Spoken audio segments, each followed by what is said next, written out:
Greetings, and welcome to A Year of Movies, a Planet Geek production. For this project, we are using the Ivan Walters reference book of 365 films to watch on the day they happened. Each day, we watch a movie associated with the date we are watching it on. And as it is the 6th of August, we are going to be watching Above and Beyond from 1952, directed by Melvin Frank and Norman Panama, and starring Robert Taylor. So as it is with this list of movies, it keeps bringing me back to a lot of historical moments, especially when it comes to wartime throughout history. And this movie is no exception to this rule. However, until the actual watching of this movie, I had no idea what this movie was or what this was about. So definitely was a first-time watch. And like I already mentioned, not only does this movie star Robert Taylor, but it also stars Eleanor Parker, James Whitmore, Larry Keating, Larry Gates, and Marilyn Erskine. Colonel Paul Tibbets, played by Robert Taylor, commander of the 509th Composite Group during World War II, struggles to come to grips with his particular place in human history. He's the first man ever to drop the atomic bomb, while his wife Lucy, played by Eleanor Parker, has stayed loyal to him. The aftermath of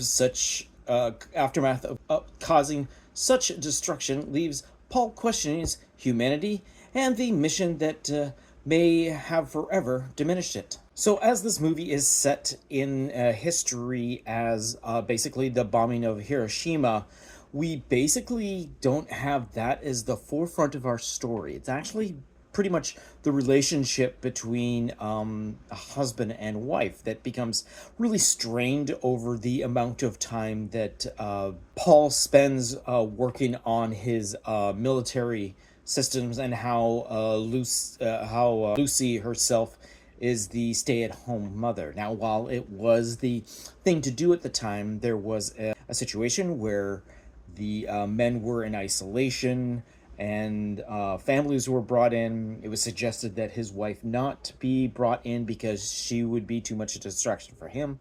So there's a lot more drama that goes into the storyline than really what should be the center of it, which is the mission to build the A-bomb and drop it on a Japanese location. Now, of course, throughout this movie, that is what happens. It's Tibbets working on this mission, getting the right men, experimenting with the different planes, including the refitting and reconstruction of B-29s to be able to become this bomber that can travel quite a distance.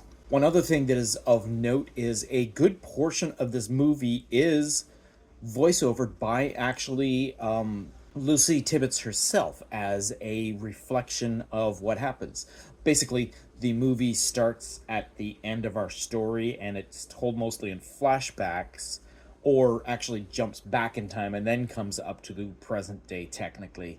But she basically comments as filler between jumping in time periods throughout their relationship and his military career. And like I said, while this movie is centered around the A-bomb on Hiroshima, that actually takes place on the anniversary of today's date, which is the 6th of August in 1945. And that happens about an hour and 42 minutes into this 2-hour and 2-minute movie. And when it came to the Academy Awards for that particular season, it actually ended up getting nominated for Best Screenplay and Best Original Score. And on that note, we're going to wrap up this particular episode. Look off into the future to see what we're going to be watching for tomorrow, which is the 7th of August, and that is Gallipoli from 1981. So until next time, go see a movie.